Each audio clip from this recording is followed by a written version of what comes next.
Hello everybody. Welcome back for another video. Hope you're all doing well and that you're all having a fantastic day.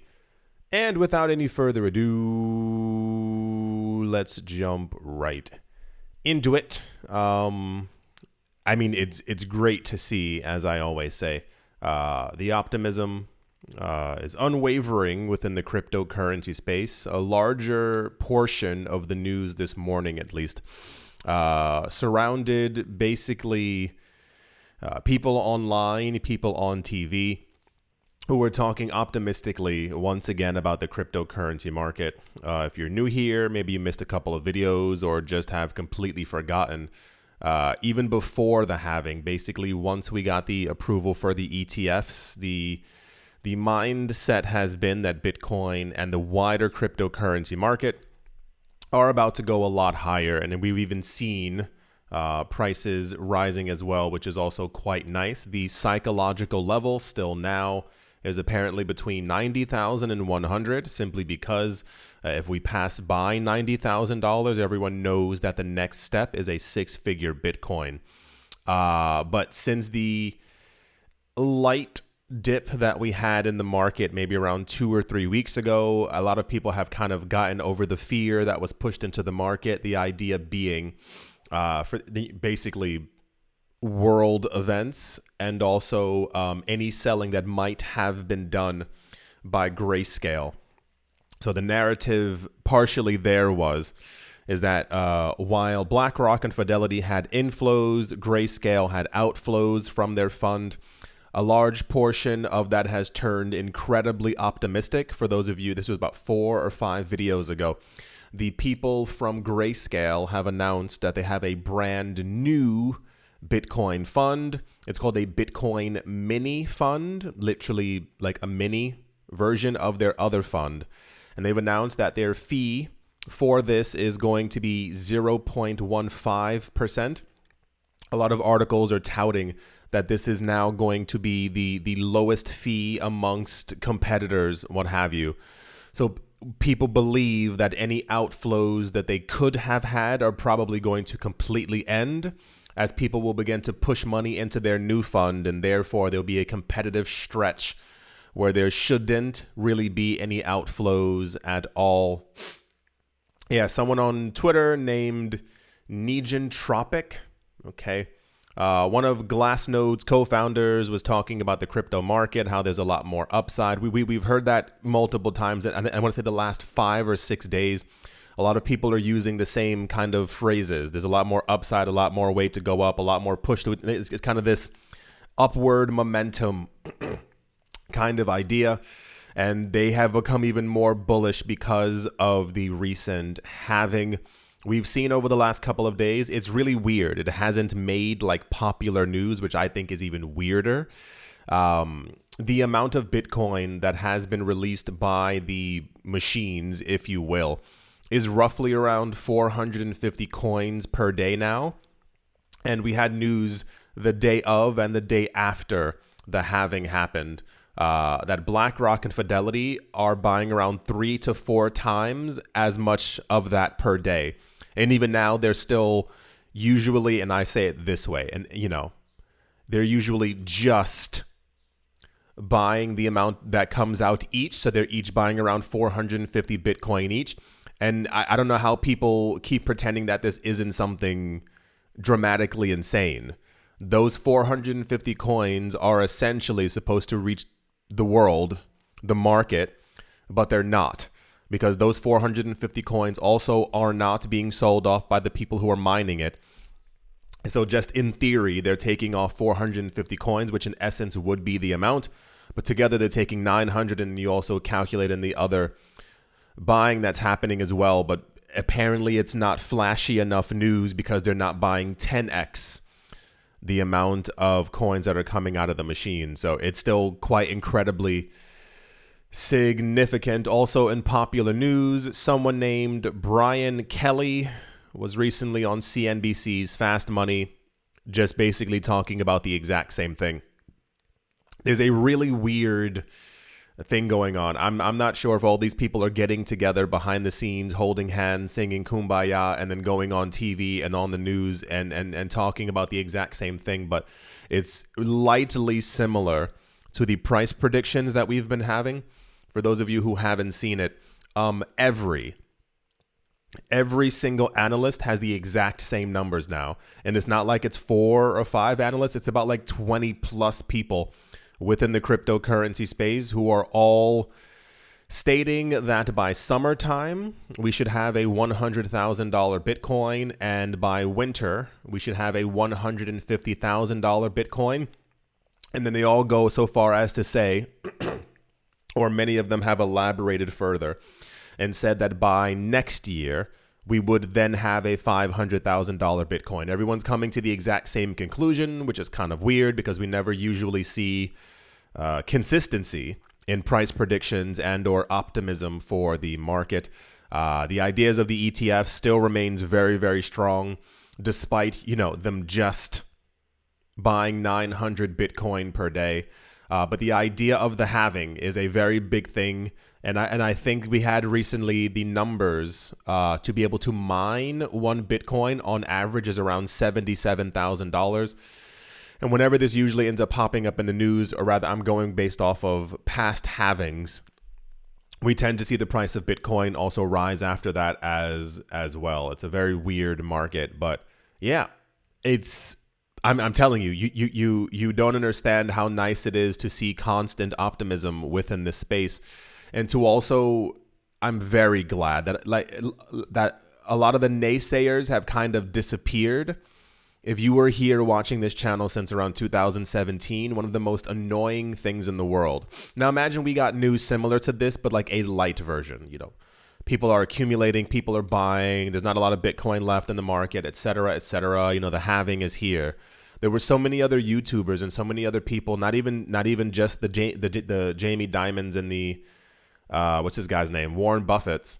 But other people constantly were like, well, Bitcoin still has to go back down to 2,000. Bitcoin's still going to fall. And it's like, where are you getting this information from? Everyone else is optimistic and everyone sees what's about to happen. And the craziest part is that the prices then rose. So it's nice to see that no crazy pessimistic people are in the market anymore. Or maybe they've left. Maybe they're sitting in a corner. I don't know what they're doing. But yeah. People are still anticipating. I think the next big thing we're waiting for, realistically, as there's always something to look forward to in the cryptocurrency space, is the 6-figure Bitcoin. People are expecting a huge impact on Bitcoin's price in the near future. And yeah, let's move on. Also, very, very, very, very popular news. BlackRock's Bitcoin ETF, it's called IBIT, apparently has registered over 70 consecutive days of inflows, money flowing into their fund. And they are apparently now number 10 out of all ETFs that have ever existed. So you might remember a couple of months ago, we heard this, maybe I think a month and a half or so ago, we heard that BlackRock alone in this thing had already outperformed, I believe it was 98 or 99% of all ETFs that have ever existed. Out of 10,000 ETFs, they were doing, the best immediately out of the gate. People were comparing them to the first gold ETFs, which basically I think had like a slight slump because it's gold, and then had like a gigantic push upward and had tons of days of consecutive money flowing into it. And this is also touted as one of the reasons as to why gold began to pump in general. And I think this was around when gold was $400, maybe a bit less per ounce, and that the ETFs basically took them to the stratosphere and made gold even more of a precious commodity than it currently is or was. So BlackRock is once again in the news and having already outperformed 99% of all other ETFs that are currently out there. the consecutive, so it's now over 70.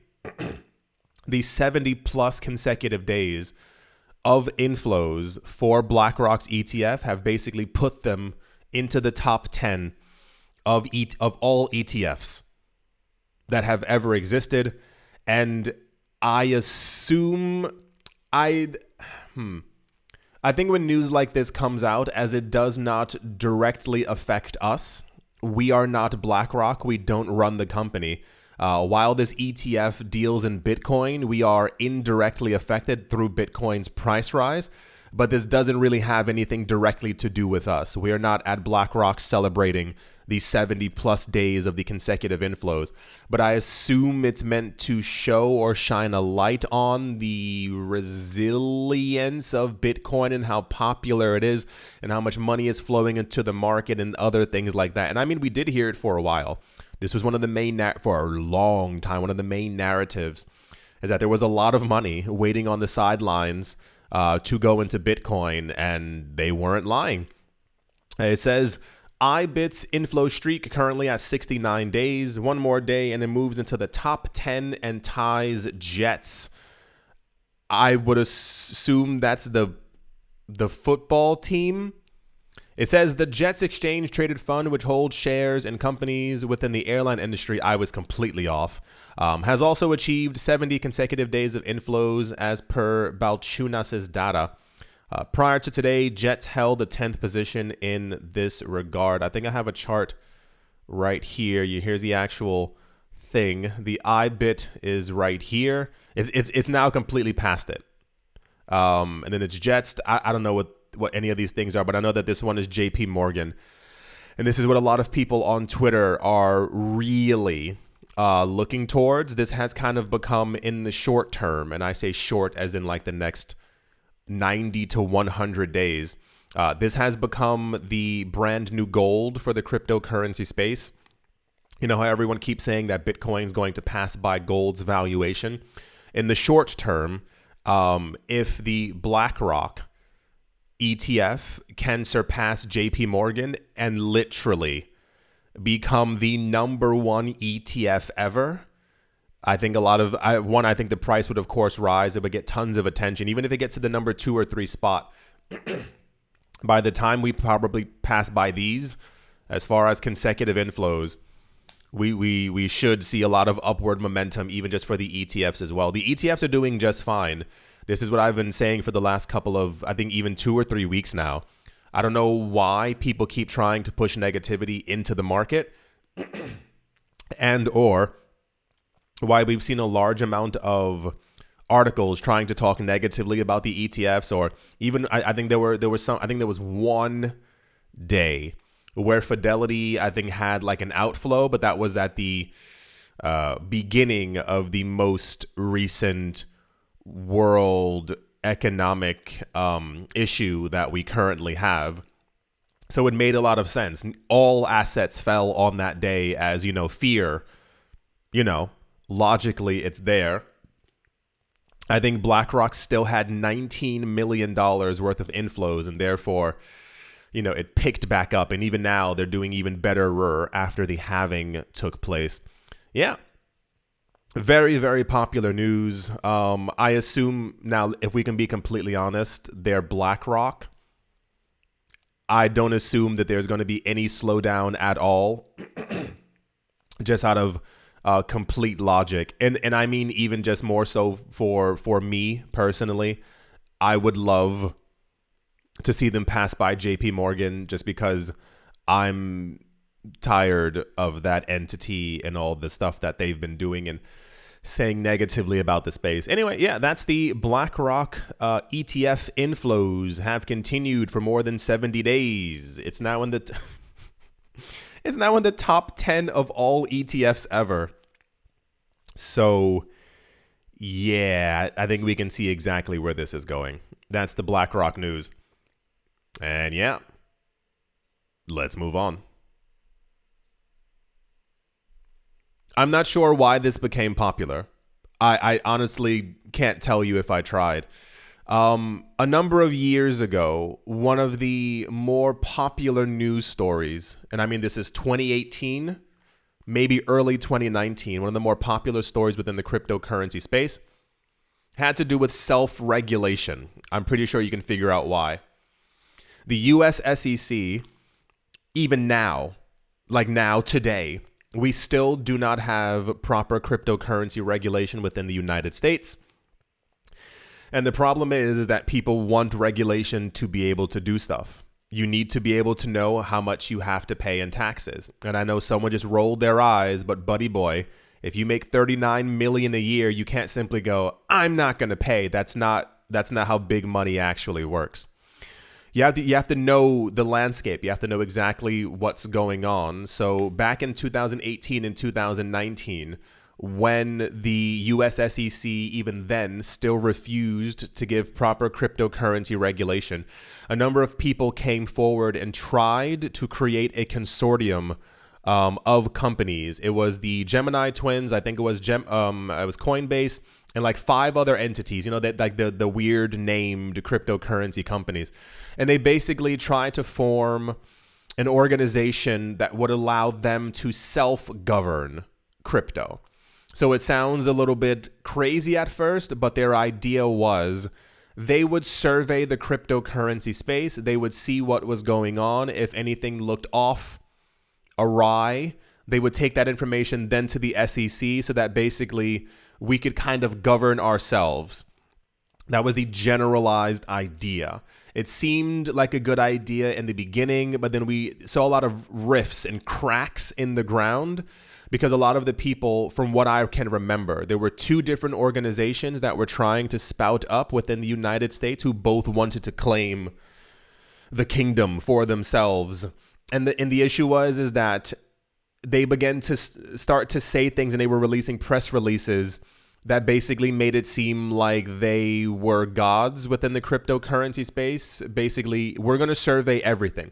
We're going to see what you can and can't do. And it's like, no, that's not what crypto is about at all.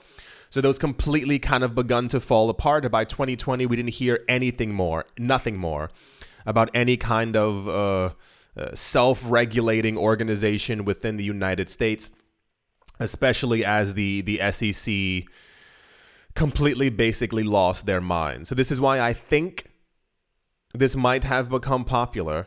The Hong Kong Securities and Futures Professional Association has recommended the creation of an independent self-governing organization for crypto regulation, among others. If you notice the difference in tone from the story that I just told you and the other thing we just heard, it's dramatically different. In the United States, they had to create their own governing body for the cryptocurrency space because the SEC still refuses to give proper cryptocurrency regulation. The craziest part here is that in Hong Kong, their version of the SEC is telling them to create their own self-governing body. They're literally allowing the crypto space to grow. I'm like this close to moving to Hong Kong. I'm like a smidge away at this point. Everything we've heard thus far has been kind of straight to the point. Nothing from Hong Kong. I mean, history is quite interesting. If you look at all the cryptocurrency stuff, at least there's been such a, they say they're going to do something and then it happens. They say, in 3 weeks we're going to have this and then it happens. They say we're going to allow ETFs within Hong Kong for Bitcoin and then it happens 3 weeks later. They say we're going to have crypto regulation. It just lets me know that the SEC is actually corrupt. It's crazy that every other place on the planet has been able to give regulations except for the US, except for India, which is also, I've heard, corruption city, and like one other place. It's I don't know. In a 22nd of April release, the Securities and Futures Professional Association tipped self-regulation for the securities and futures industry, asset management, and cryptocurrencies. According to the statement, to boost the overall economic capability of the region, a form of crypto self-regulation is needed. I can't imagine. I literally cannot imagine regulators being like, we trust you enough to develop this space for yourself. If something bad happens, something like really egregious, and you can't handle it, then come to us. It almost seems like a dream. It's very, very sad. Like, we can live in such a great planet, but, corruption and the like. Yeah. So, also, like I said, relatively popular news. I assume it has to do with the fact that it's a complete 180 from what the US SEC has said. I give this a couple of weeks, if not maybe 2 or 3 months. Everything we've heard from Hong Kong ends up happening a couple of weeks later. So they're going to have their own self-governing body. I wish other countries could do the exact same, or even create their own, go to parliament and simply ask, like, hey, can we do this? Is this okay if we actually self-govern? Because most governments have no idea what they're doing. So it makes a lot more sense that people within the space regulate, as opposed to people who run the government who can't run the government properly, trying to... Have you ever seen when politicians are asked about the cryptocurrency space on the news and they literally have no idea what's going on? Like, it's actually really sad, but I mean, I'm not expecting too much there. Yeah, that's the Hong Kong self-regulation news. Fantastic. Like, actually, this is incredible news. Let's move on. Also in the news, sure, why not? Ethereum is once again in the news with another update to the protocol, to the system. Vitalik Buterin has announced that he wants to initiate something called the Purge. I think the Purge is actually something from a very long time ago, from, I want to say 2018. I think that's when we first heard about the Ice Age. The Ice Age was, this is a while ago. The Ice Age was the idea that they were going to basically soft fork the network and basically kind of continue things on another chain, but the same chain. And in order to de-incentivize, to make people not use the other chain, they would basically freeze it. And it was called the Ice Age. It would slow down any type of movement on that chain. And the Purge basically has to do with like clearing out the network, if you will. I don't want to say the word cautious or suspicious, but I find it very weird for some reason. Maybe it's all coming together. Maybe everything's aligning. Maybe I'm simply being too skeptical here. But Ethereum has been announcing a lot of upgrades for their system. I think this is number 7 or 8 this year alone. We typically normally hear about 1 or 2 over the course of a year. That's why I said maybe I'm just, maybe I'm used to how things were before, where things were very, very slow for the system. But everything appears to be picking up. There are a lot of promises, a lot of things they're talking about doing, a lot of ways they're thinking about changing the blockchain. And it's like, okay, this initiative is apparently crucial. It will eliminate obsolete network history and simplify the system over time. By discarding old data, the Purge significantly cuts down on the storage needed for nodes and reduces the protocol's technical complexity. During the Deneb Cancun hard fork, the implementation of Ethereum Improvement Proposal EIP 6780 marked a significant step towards simplification by phasing out many functions of the self-destruct code. Buterin highlighted the benefits of the move, stating it simplified the protocol by removing complexity and adding new security guarantees. He anticipates further progress with a new EIP that aims to completely do away with the self-destruct code, thereby increasing the storage capacity of each Ethereum block. Furthermore, the Purge introduces a mechanism for expiring old data through EIP 4444, allowing nodes to discard blocks older than 1 year. So I don't remember any kind of news as far as like Ethereum being bloated. We know that it's slower than most blockchains. Actually, I think it's a bit quicker. I remember some kind of trying to think in English, some kind of update that we had maybe about 4 or 5 months ago, where we saw on the screen that Ethereum, I think, has more than 100 transactions per second now. It's still not amazing, but it's better than the 15 that was there before.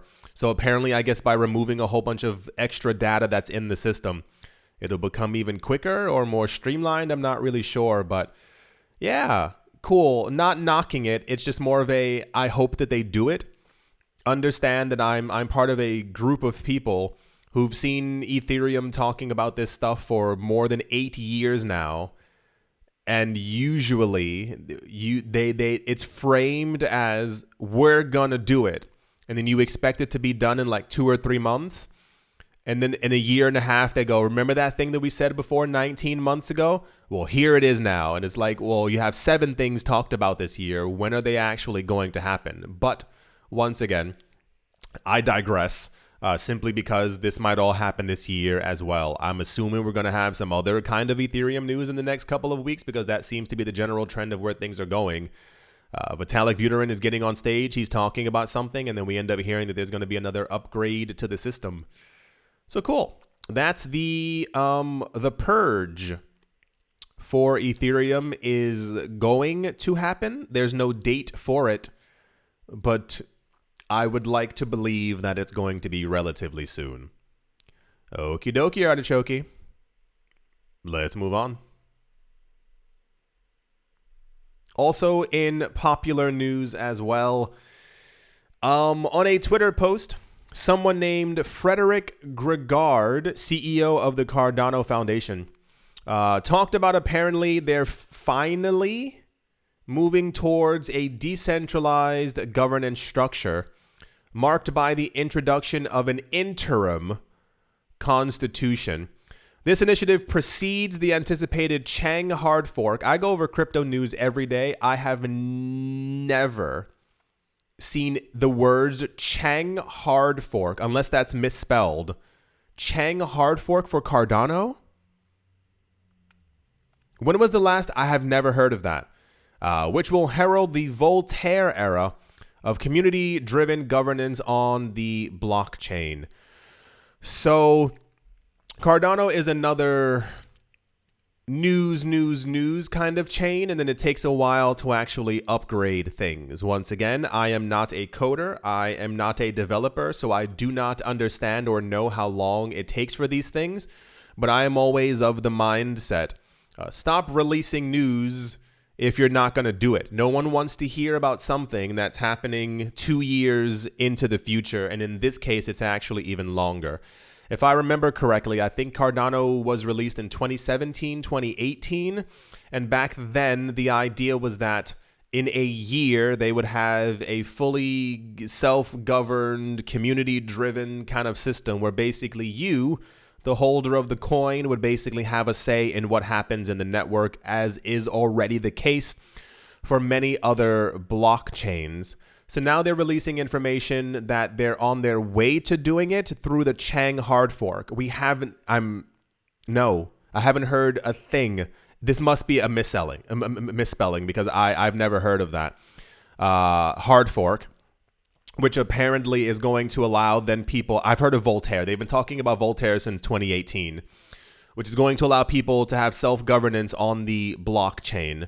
But then in the meantime, as opposed to just simply initiating the actual full governance for the community, they're releasing an interim, so like an in-between, in the meantime, constitution before they get complete self-governance.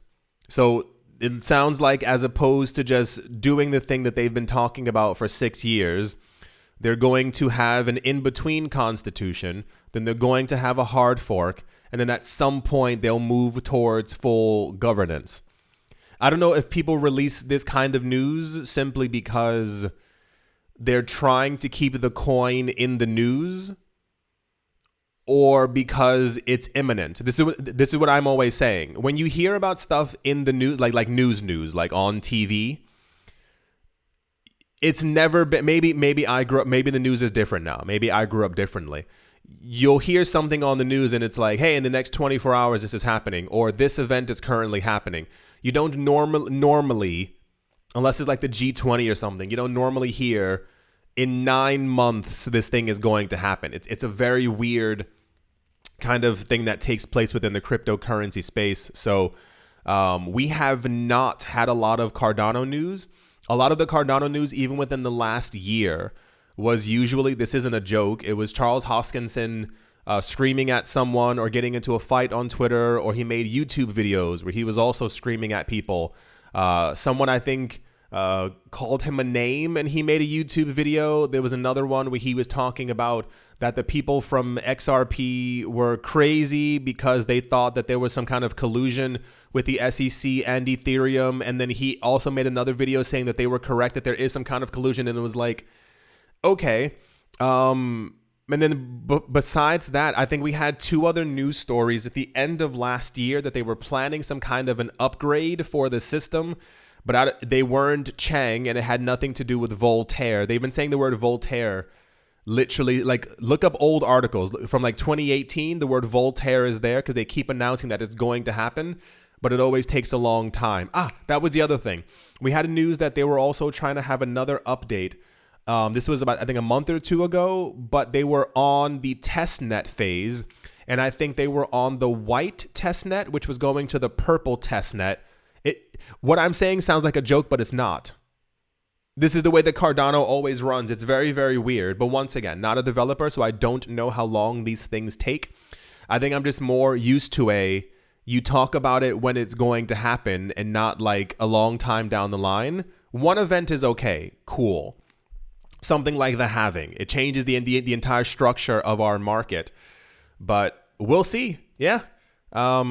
For those of you who weren't here a number of years ago, I have ADA, I have Cardano. I have not relinquished any of it. It's just more of just waiting to see what's going on. I told you all before in other videos, and this was also something that we spoke about at the beginning of this year. I think Cardano maybe has like 2 more cycles left in it, like this halving cycle, prices going up, and maybe 1 more halving. They need to like actually do something. They're creating, they're making, they're updating. We just need to see actual usage for the coin and the word's not development, but it's like Shiba Inu is doing more in the news than Cardano right now. Think about that. It's a little, Litecoin has been in the news more than Cardano recently. Yeah, see, like, and Cardano's a fairly popular coin, but it's also like poking it with the stick, waiting for it to like really do something, or I don't know. Yeah. So, it says Cardano stands at the verge of a new era in decentralized governance. The full constitution is on the horizon, but first comes the interim constitution. This is a foundational framework for our ecosystem. Sure. Let's see what ends up happening. I think that's going to end it for this video. I hope you've all been doing well. I know the last couple of years have been all over the place. It is very odd always to be in this market, to experience and see what we're constantly seeing. The anticipation is it's sky high right now for what the market is going to do, where we're going to go. The $100,000 Bitcoin, the amount of inflows, the money moving into the market, the wallet addresses who are incessantly buying huge amounts of Bitcoin all the time.